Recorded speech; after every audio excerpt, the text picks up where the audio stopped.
കല എന്നത് ആസ്വദിക്കാനുള്ള ഒരു സുന്ദര രൂപം മാത്രമാണോ എന്നുള്ള ചോദ്യം ഒരു കലാകാരി എന്നുള്ള നിലയ്ക്ക് ഞാനെപ്പോഴും സ്വയം ചോദിക്കാറുള്ളതാണ്.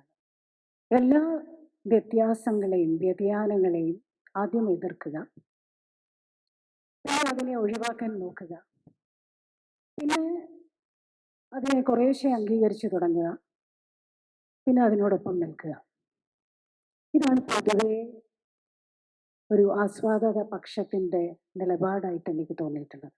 പ്രത്യേകിച്ച് ക്ലാസിക്കൽ നൃത്തവും ക്ലാസിക്കൽ സംഗീതവും, ശാസ്ത്രീയ നൃത്തവും ശാസ്ത്രീയ സംഗീതവും ആസ്വദിക്കുന്നു എന്ന് പറയുന്ന ഒരു വലിയ വിഭാഗം. അങ്ങനെയാണ് പലപ്പോഴും സംഗീതജ്ഞരെ, നർത്തകരെ ഒക്കെ കാണുക.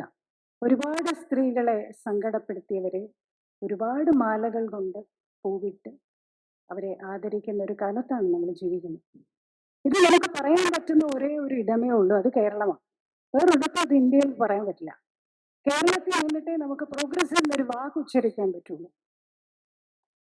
അപ്പൊ പറയാനൊരിടമുണ്ട് മലയാള മണ്ണിൽ എന്നുള്ളത് വലിയ ഭാഗ്യം തന്നെയാണ്. ഇല്ലെങ്കിൽ എവിടെ പറയും?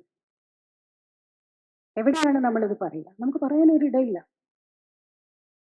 രാമനെയും കൃഷ്ണനെയും വർണ്ണിക്കുന്ന സംഗീതകൃതികൾ ഉണ്ടാവുമ്പോൾ അതിലൂടെ നമ്മൾ എന്ത് പറയാം? നമുക്ക് ഇഷ്ടമുള്ളത് പറയും, നമ്മുടെ കാഴ്ചപ്പാട് പറയാം. അല്ലെങ്കിൽ പല രാമായണം ഉണ്ടാവില്ല, ഒറ്റ രാമായണമേ ഉണ്ടാവാൻ പാടുള്ളൂ.